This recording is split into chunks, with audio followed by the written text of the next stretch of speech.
Bienvenue sur La Pépite, le podcast des entrepreneurs intuitives. Je suis Cécile, ton hôte, coach business multipassionnée. Ici, on parle entrepreneuriat en ligne, état d'esprit et passage à l'action en respectant nos sensibilités. Je te partage aussi comment j'utilise le tarot pour entreprendre.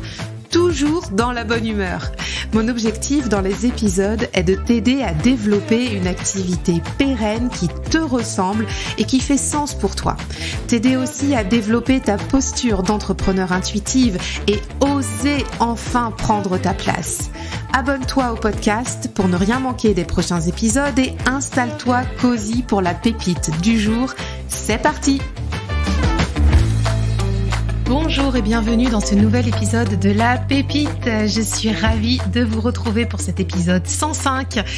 Déjà, le temps passe vite et aujourd'hui, on va parler des bilans business que l'on fait l'été. Je sais pas si vous êtes adepte de ça, mais moi l'été, j'aime bien faire le bilan de mon activité. Alors, c'est plus qu'un bilan saisonnier, c'est vraiment un bilan annuel puisque je sais pas si je t'en ai déjà parlé, mais mon année ici, elle va de septembre à août, septembre à septembre. Je suis plutôt en fait sur une année scolaire et moins une année civile. L'année civile, ça me parle pas vraiment. Donc je vais réfléchir mon activité plutôt en termes d'année scolaire. Donc, on va démarrer, tu vois, au mois de septembre et on va terminer gentiment juillet-août avec les bilans de fin d'année. Donc, mais peut-être que toi, tu es en bilan, tu vois, milieu d'année, si tu prends ton année de janvier à décembre. Et quoi qu'il en soit, l'été, c'est toujours un très bon moment pour faire le point parce qu'on est dans une énergie quand même différente, un peu plus chill. La lumière, elle est vraiment à son paroxysme. On est beaucoup plus relax, plus ouvert aussi d'une certaine façon quand on voit la nature dehors. Enfin voilà, on est dans un autre mood, dans une autre énergie qu'en plein hiver où tout est un petit peu plus renfermé. Et donc du coup, tu vois, entre l'hiver et l'été, t'as deux salles, deux ambiances. Je trouve ça vraiment très intéressant, quoi qu'il en soit, d'aller questionner ton activité les mois d'été. Et c'est ce qu'on va faire aujourd'hui. Justement, on va parler des 3 domaines à questionner pour faire un check-up complet de nos business justement à l'été. Alors, ces 3 domaines à questionner, ils sont basés sur le modèle de Check-up ton biz que j'ai créé, qui est gratuit. Donc, c'est un template Notion que je te partage. Le lien est en note de l'épisode, donc c'est absolument gratuit. Tu peux le télécharger et te l'approprier. C'est un template qui va te permettre de faire justement un check-up complet de toute ton activité, rapide, efficace. Alors effectivement, il y a des choses où on va peut-être pas aller dans le détail, mais moi j'ai mis les 3 domaines principaux à aller questionner.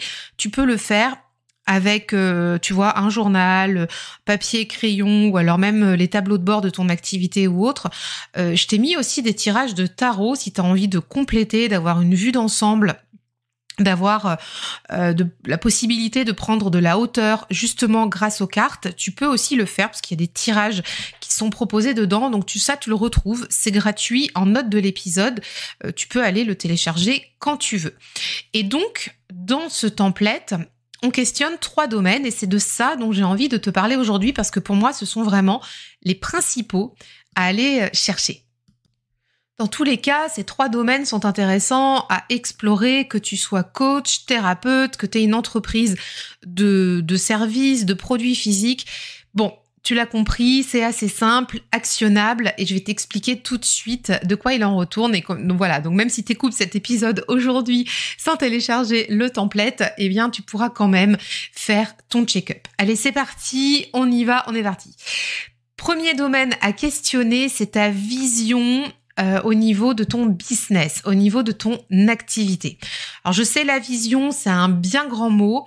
Ça peut paraître grand, ça peut paraître, tu vois, la big picture, le truc un peu loin, un peu grand, où tu sais pas tout à fait ce que tu veux y mettre. Mais questionner sa vision, c'est surtout questionner la compréhension de là où on en est dans notre activité, de matérialiser nos souhaits et nos envies pour la suite. Moi, je t'invite vraiment, en fait, à le comprendre comme ça. Tout simplement, où est-ce que t'en es ? de quoi tu as envie, ce que tu souhaites et donc aussi ce que tu ne souhaites plus.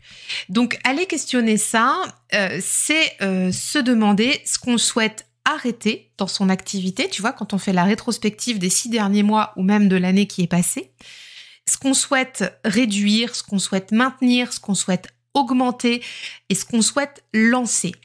Et ça, c'est de façon assez générale parce que après, on va aller un petit peu plus en détail dans les domaines de ton entreprise, mais on a tous, tu vois, une impression globale de notre activité, s'il y a des choses qui nous pèsent, s'il y a des choses qui nous plaisent beaucoup, qui nous mettent en joie, ça on le sait, hein. Très sincèrement, il n'y a pas besoin d'aller chercher midi à 14h. On arrive tout de suite à savoir ce qui nous donne de la joie et ce qui nous pèse à mettre en place. Donc, ces questionnements-là, on peut aller, bien sûr, les faire donc au niveau de la vision de l'activité, savoir ce qu'on a envie de garder, ce qu'on a envie de laisser, et ce qu'on diminue, et ce qu'on augmente un petit peu. Tu verras quand tu téléchargeras le template, je t'invite à répondre à ces questions avec des objectifs SMART. Les objectifs SMART, ce sont des objectifs qui sont spécifiques, mesurables, atteignables, réaliste et temporel. C'est-à-dire que si tu questionnes, par exemple, ce que tu souhaites conserver, arrêter, diminuer, maintenir au niveau des offres, eh bien, il faut que ce soit spécifique. Par exemple, on va parler d'une offre en général. On va pas parler de tout ton catalogue d'offres. C'est pareil au niveau de la mesure que tu peux en faire. Ça va par exemple s'adresser au chiffre d'affaires ou alors par exemple au nombre de clients que tu souhaites accueillir dans cette offre. Par exemple, sur des objectifs atteignables, on va aussi pouvoir parler de rétro-planning ou tout simplement de à quel moment dans l'année tu veux mettre en place. Est-ce que ça colle pour toi vis-à-vis de ton planning perso, vis-à-vis de ta vie de famille, si tu as des enfants. Souvent, ce sont des sujets qui sont cohérents, tu vois, quand on a une vie de famille comme ça, mais il faut vraiment le prendre en compte. Donc ça, atteignable, bien sûr, ça dépend de ce qu'il y a à l'extérieur et à l'intérieur. Si c'est réaliste aussi, par exemple, si tu veux proposer un service ou une offre qui n'a pas du tout de marché, bah ça va pas être réaliste. Parce que c'est vrai que on peut avoir des envies très fortes de mettre en place des choses, de proposer des choses, mais s'il y a personne pour les acheter en face, ça va être problématique. Donc ça, c'est bien sûr le réalisme de ce qu'on souhaite maintenir ou arrêter. A contrario, si tu souhaites arrêter une offre et qu'elle te rapporte 80% de ton chiffre d'affaires, est-ce que c'est vraiment réaliste de l'arrêter tout de suite, tu vois ? Bon, ça, ce sont des questions à se poser. Et puis, bah, c'est pareil, on a aussi une notion de temps, temporalité. Et là, c'est par exemple quand est-ce que va sortir une offre, ou alors quand est-ce que tu veux basculer d'une proposition à une autre, ou alors est-ce que tu veux faire rentrer plus de clients, proposer des événements. Là, ça va être nécessaire que ce soit inscrit dans le temps. En tout cas, tu vois, pour questionner tous ces domaines-là, enfin, en tout cas, ce premier domaine-là, mais les deux autres aussi dont on va parler, on a toujours ces notions-là d'objectifs SMART. Donc, je te les répète. Est-ce que c'est spécifique ? Est-ce que c'est mesurable, atteignable, réaliste, temporel ? Et ça, c'est à questionner à chaque fois que tu vas te poser des questions. Ce que tu souhaites arrêter, réduire, maintenir, augmenter, lancer ou relancer, en tout cas par rapport à la vision que tu as de ton activité, la vision globale. Donc ça, tu vas retrouver le détail des questions et le tirage associé dans le template Notion. Mais cette première partie-là, elle est vraiment importante, en tout cas d'aller questionner en amont la vision que tu as, parce que ça va définir aussi le reste. Et c'est vraiment le stop ou encore, tu vois, par rapport à ce que tu souhaites faire dans ton entreprise. Parce que c'est ton entreprise. C'est toi qui décides de ce que tu vas faire perdurer, de ce que tu vas arrêter. C'est vraiment toi qui es aux manettes et qui tiens les rênes de ton activité. Ensuite, le deuxième domaine à questionner, tu vois, pour ce check-up, c'est ce qui te fait gagner et ce qui te fait perdre dans tes offres et dans ta visibilité. Alors là, on pourrait dire c'est un deuxième domaine, +3, 2 + 3, parce qu'on a les offres et la visibilité. De mon point de vue, c'est à questionner de concert, tu vois, parce que ça va ensemble. Pour pouvoir faire en sorte que des clients potentiels puissent voir tes offres ou tes services, il est nécessaire qu'ils soient visibles. S'ils ne sont pas visibles, ils vont pas pouvoir connecter avec ce que tu proposes. Donc, c'est pour ça que je les ai mis, moi, dans ce deuxième grand thème, ce que je gagne, ce que je perds dans mes offres et dans ma visibilité.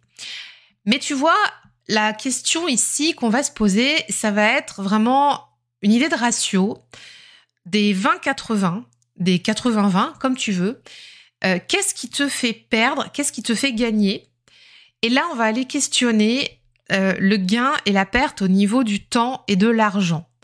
Au niveau aussi de la rentabilité. Alors ça peut être des gros mots pour toi, mais même dans les entreprises dites spirituelles, intuitives ou autres, comme les nôtres, si t'es coach, thérapeute, accompagnante, etc., il y a quand même une notion de rentabilité. Faut vraiment qu'on se dise les choses, hein, parce qu'on n'est pas là en train de faire un business au pays des licornes et des bisounours.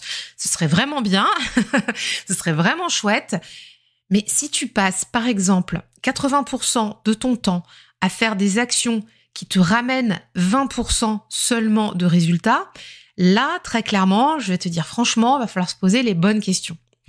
Donc, cette partie 2, ce domaine à questionner, c'est vraiment ça. Qu'est-ce qui va te faire gagner 80% de ton temps, de ton argent, avec 20% seulement de tes actions? Et donc, dans ce domaine-là, ce que je te disais, c'est qu'on va aller questionner les gains et les pertes sur les offres et ensuite les gains et les pertes sur ta visibilité, sur tes sources de visibilité. Alors d'abord, au niveau des offres, eh bien, ça va être tout ce que tu vends, tout simplement. Au niveau de tes produits, de tes services, de tes accompagnements, si tu as des séances, des ateliers, que ce soit de l'individuel, du groupe, là, on va aller lister, en fait, toutes tes offres, tous tes services, tout ce que tu vends. Et tu vas pouvoir, dans ton bilan, mettre en face le chiffre d'affaires que ça t'a généré. Ou alors, ça c'est comme tu veux, le nombre de clients que tu as accompagné grâce à ce service ou à cette offre. Moi, je te préconise plutôt de mettre le chiffre d'affaires parce que une entreprise, elle est là pour te ramener en fait un niveau de vie, une rémunération, te permettre aussi d'investir par ailleurs. Donc le chiffre d'affaires, c'est clairement la monnaie. C'est clairement là où tu vas pouvoir puiser ta rémunération et tes investissements. Donc ça va être beaucoup plus parlant parce que tu peux avoir par exemple 20 clients, je dis n'importe quoi, 20 clients qui vont t'avoir ramené 300 € ou 20 clients qui vont t'avoir ramené 3000 €. Au final, tu auras quand même une colonne avec 20 clients, mais ton chiffre d'affaires sera vraiment pas le même. Donc, on va plutôt préférer ici, en tout cas, ça c'est mon conseil, plutôt noter le chiffre d'affaires en face de tes offres et de tes services.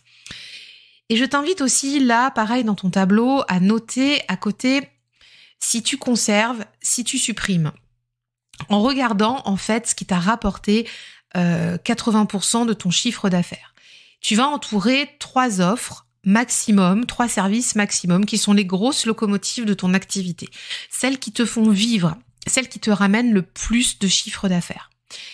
Parce que les autres, on va pas se mentir, si elles sont à la marge, c'est qu'il y a un travail à faire dessus. Soit tu vas les garder et tu vas mettre le focus pour les développer, mais là, ça va être nécessaire de poser en face des actions à mettre en place pour les développer avec une vraie stratégie de développement.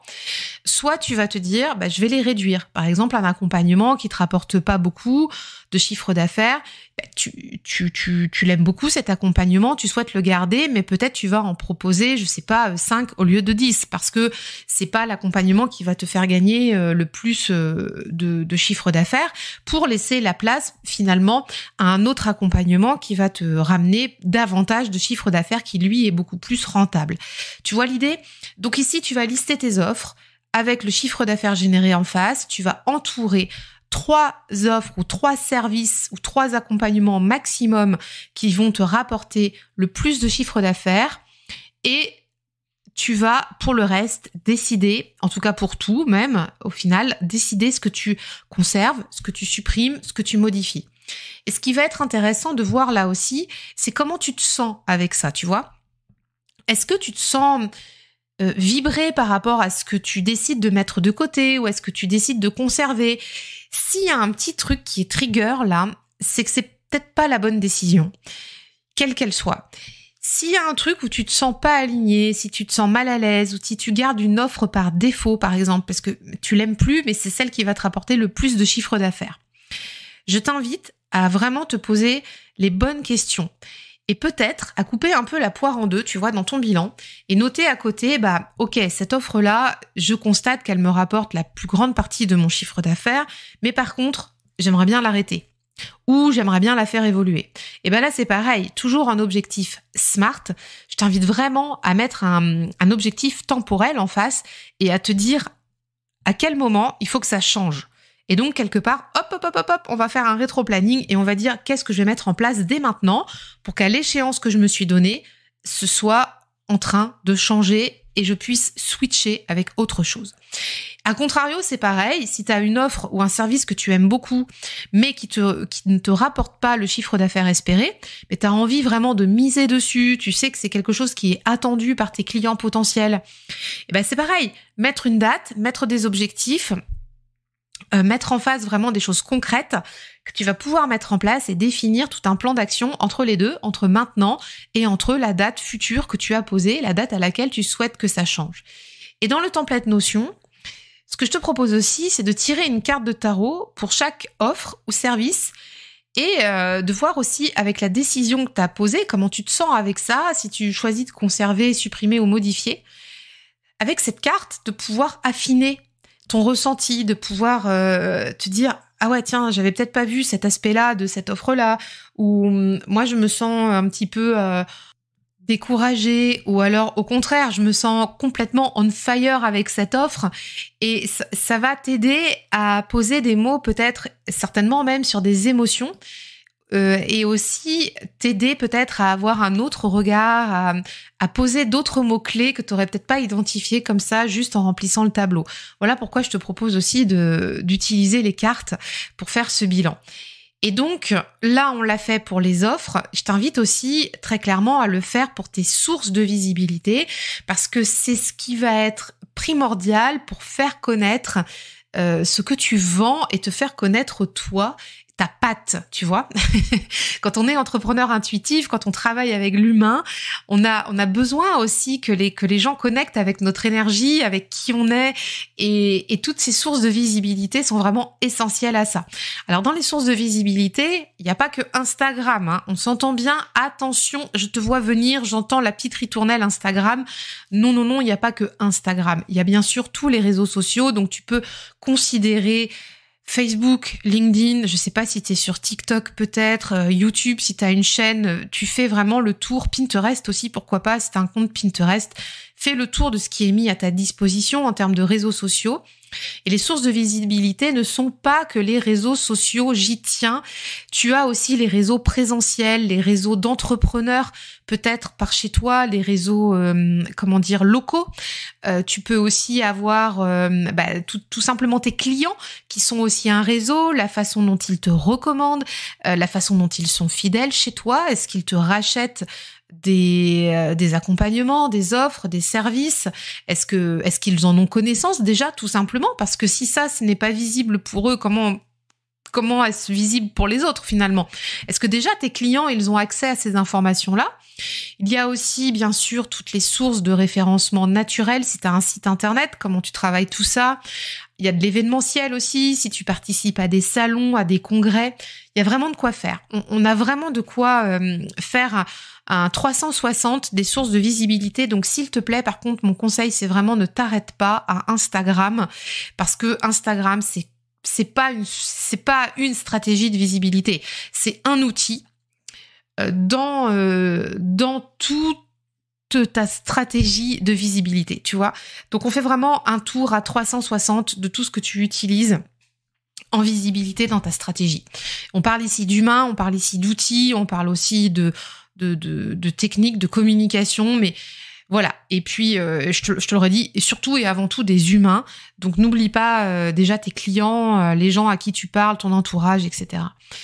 Alors là, c'est pareil, hein, comme les offres au-dessus, tout simplement, on va aller questionner ça. On va aller questionner tes actions de visibilité pour ton activité, là, pour faire ce bilan. Qu'est-ce que tu as mis en place, hein, donc on vient d'en parler sur les réseaux sociaux, qu'est-ce que tu as mis en place pour les événements en présentiel, des salons, des congrès, des ateliers que tu as pu faire. Alors là, je t'invite moi à tout détailler, tu vas tout détailler. Pareil, hein, détailler aussi les réseaux d'entrepreneurs si t'en fais partie, si t'as déjà, ça peut être, si t'as déjà participé à des réseaux, tu vois, entre pairs par exemple. Je sais qu'il y a par exemple, je pense aux sophrologues, je sais pas pourquoi ça me vient comme ça, mais t'as des réseaux de sophrologues où tu vas pouvoir faire du débrief entre pairs, te soutenir entre sophrologues. Ça, ce sont des réseaux où tu vas pouvoir parler de toi, te rendre visible, faire des liens avec des confrères et des consoeurs. Pour vous recommander entre pairs vos clients, vos services, parce que, enfin, tu vois, si je prends le cas par exemple des sophrologues, tu vas peut-être avoir des sophrologues qui vont être plus spécialisés, par exemple, je sais pas moi, sur le tabagisme, par exemple, et d'autres qui vont être plus spécialisés sur l'enfance, sur les enfants. Bon, tu vois, donc on n'est pas du tout pareil, et donc selon les affinités de chacun, on va pouvoir se recommander et orienter nos clients entre spécialités, tu vois. Donc ça aussi, ce sont des sources de visibilité, parce que si tes confrères et tes consoeurs ne savent pas ce que tu fais, ne connaissent pas tes spécialités, tu ne peux pas être visible auprès d'eux et tu ne peux pas être recommandé. Donc je t'invite vraiment à lister tout ça, à faire vraiment le check-up. Pareil pour le référencement naturel, si tu as un site, si tu as un blog, d'aller faire un petit tour dans tes stats au niveau de ton site, d'identifier ce qui a fonctionné sur ton site comme page, comme mots-clés, de pouvoir vraiment ressourcer tout ça, enfin sourcer en termes de sourcing, hein. De pouvoir remonter quelques infos clés là-dessus. Alors par contre, ne va pas te perdre dans les méandres des chiffres. On a vraiment besoin ici d'avoir des tendances, des mots qui sont recherchés, sur quel article principal arrivent tes visiteurs, par exemple, sur ton site, la page qu'ils regardent le plus, qu'est-ce qui les intéresse. Vraiment être droit au but ici, hein. On va pas aller faire un tableau d'analyse croisé dans Excel, ça ne nous intéresse pas. Ce qui va nous intéresser, c'est vraiment droit au but, ce qui plaît à tes prospects sur ton site, ce que recherchent les gens et pourquoi ils te trouvent. Ensuite, on va aussi aller interroger ta stratégie de fidélisation et de recommandation. Donc ça, pareil, pour tes sources de visibilité, c'est vraiment primordial. Donc on en a parlé, hein, les réseaux entre pairs. On a aussi parlé des clients. Comment ils peuvent te recommander? Est-ce qu'ils ont accès aux informations? Si tu sors des nouveaux accompagnements, des nouveaux services, est-ce que tu leur donnes les moyens de te recommander à des amis à eux, à des proches? Comment ça se passe? Est-ce que s'ils veulent te recommander, est-ce qu'ils trouvent facilement ton numéro de téléphone, ton site internet? Est-ce que comment ça se passe vraiment, tu vois? Est-ce qu'ils ont une carte? Est-ce qu'ils ont un compte Instagram à partager? Il faut vraiment penser à tout ça. Et puis, si tu as d'autres points à noter au niveau de tes actions de visibilité, bien sûr, je t'encourage à les noter pour pouvoir aller les analyser. Et pour faire l'analyse, là, ça va être tout simple aussi en face de chaque action de visibilité que tu as menée jusqu'à présent, donc soit les 6 derniers mois, soit pendant l'année passée. C'est combien de clients est-ce que tu as gagné grâce à cette action de visibilité? Et je dis bien des clients, parce que là, on va parler de transformation. Ramener des fans sur Instagram, c'est-à-dire remplir en fait le nombre d'abonnés à ta page d'Instagram, c'est bien. Mais par exemple, combien de clients tu as eu grâce à Instagram les 6 derniers mois? Ça, c'est une donnée fondamentale. Ça nous intéresse peu de savoir finalement qu'on a 2000, 5000 abonnés sur son compte. Alors, t'as peut-être pas ça, je te dis ça, mais parce que je fais exprès de te donner... Moi, j'ai même pas ça sur mon compte Instagram, mais je fais exprès de te donner des chiffres très élevés volontairement, parce qu'il y a un ego trip, tu sais, sur les réseaux sociaux, où c'est la course aux abonnés.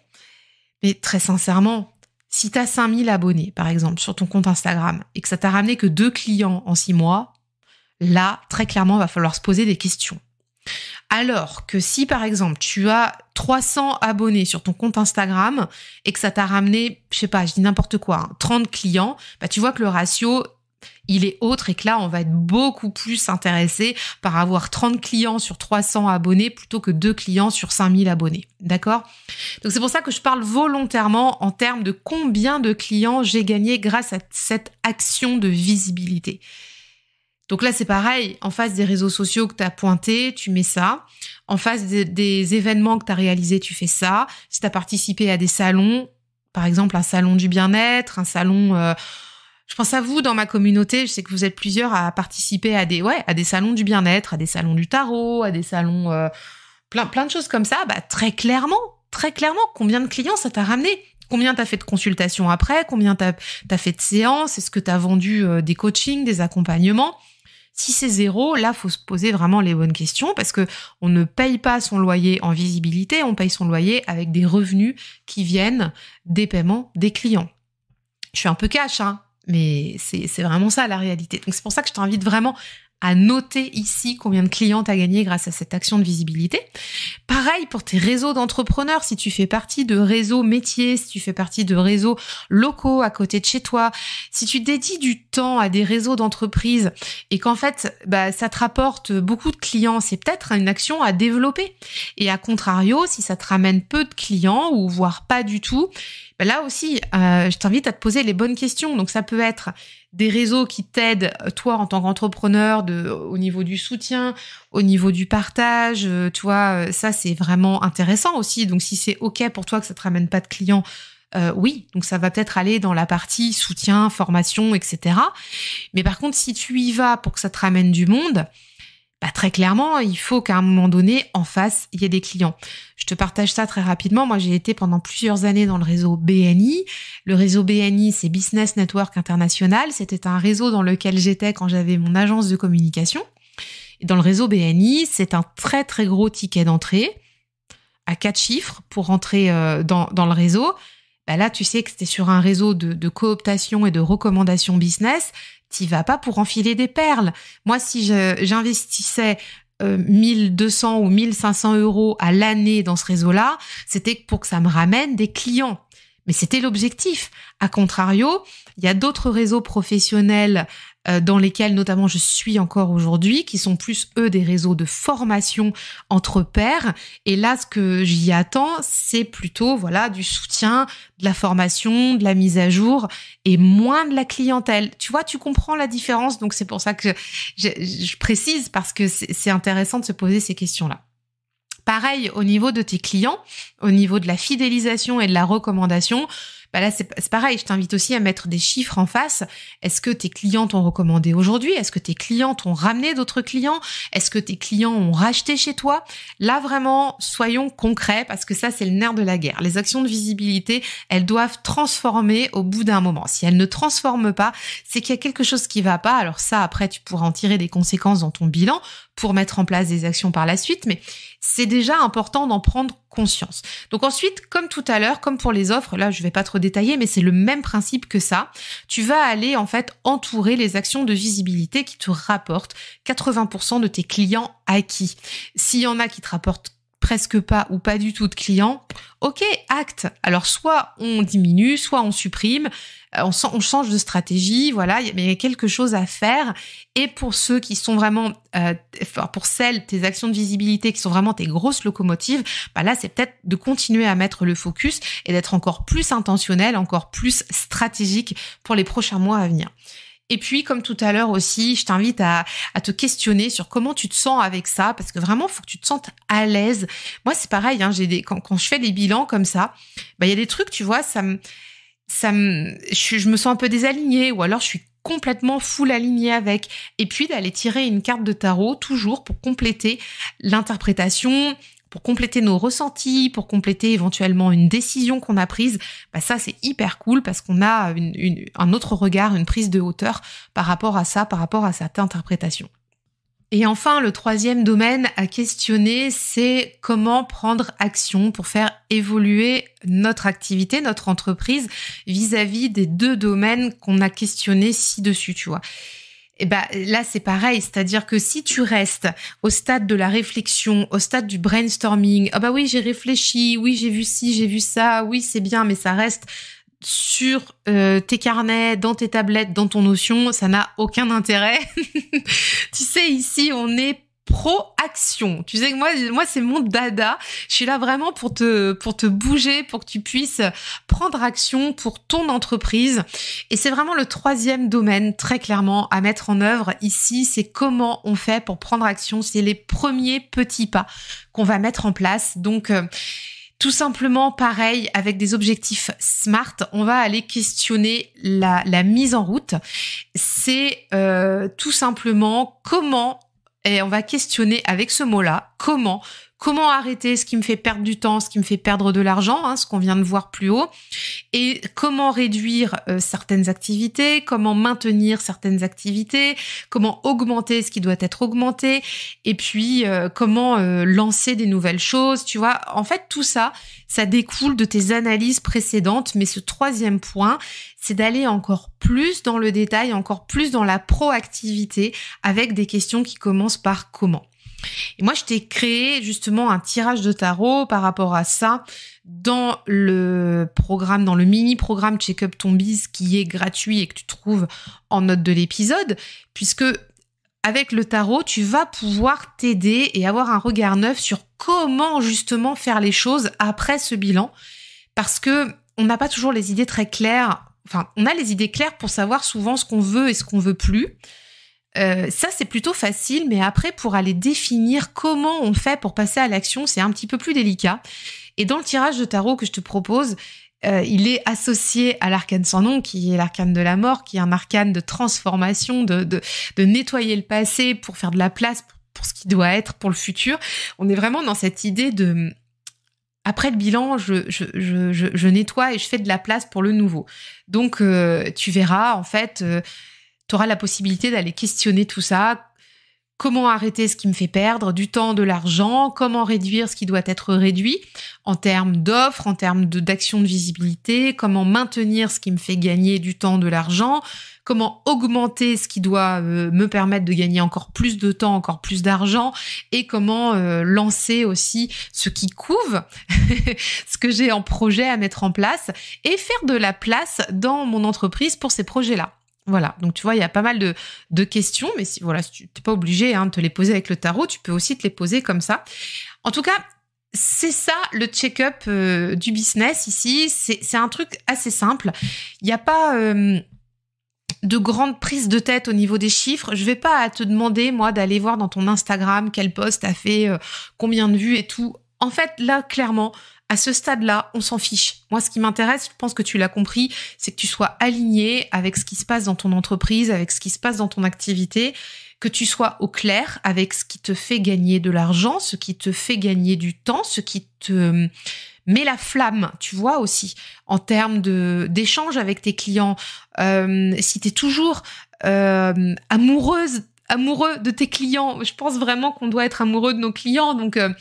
c'est ça, moi, qui m'intéresse. C'est pas d'aller voir s'il y a un post Instagram ou une vidéo YouTube à péter les scores. Ouais, ok. Ça, c'est intéressant. On a besoin de le savoir, mais dans la stratégie fine. Mais là, au niveau d'un bilan général d'activité, ce qui va vraiment être essentiel et ce que je te recommande, d'aller droit au but, de vraiment questionner ta vision, voir si tu es toujours aligné, de questionner ce qui te fait gagner, ce qui te fait perdre dans tes offres et dans tes sources de visibilité, et enfin de questionner comment tu peux prendre action à la lecture de ce bilan global. Voilà. Alors j'espère que cet épisode de podcast t'a aidé, t'a plu, peut-être t'a donné l'impulsion aussi pour aller faire ton bilan. Dans Check-up ton biz, la promesse, c'est de faire le bilan en 2 heures. J'ai vraiment fait un truc actionnable, facile d'accès, mais qui maxi valeur. Tu vois l'idée? C'est-à-dire, tu prends ton jeu de cartes ou tu prends ton carnet, t'es pas obligé de le faire avec les cartes, tu fais vraiment comme tu veux.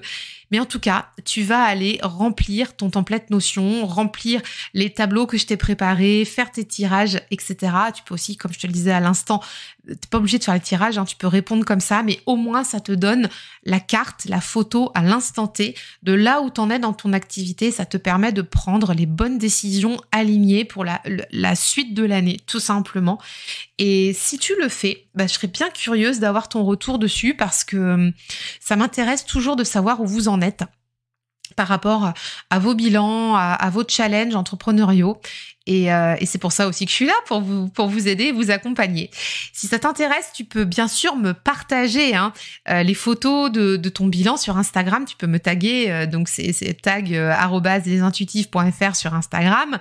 Et puis surtout, n'hésite pas, comme ça je pourrais repartager et ça me permettra de voir où tu en es. Et enfin, avant de nous quitter, si cet épisode t'a plu, n'hésite pas, mec, 5 étoiles sur ta plateforme de podcast et laisse-moi un commentaire, ça fait toujours plaisir et ça aide le podcast à se faire connaître. J'espère de tout cœur que tu es motivé à faire ton bilan, là, que tu es parti pour cet été pour faire le point. Je te rappelle, avant de nous quitter, que le lien est en note de l'épisode, que tu peux télécharger gratuitement Check Up Ton Biz en template Notion. Donc là, tu as le lien juste en dessous. Je te souhaite une très très bonne semaine et je te dis à la semaine prochaine. Bye bye.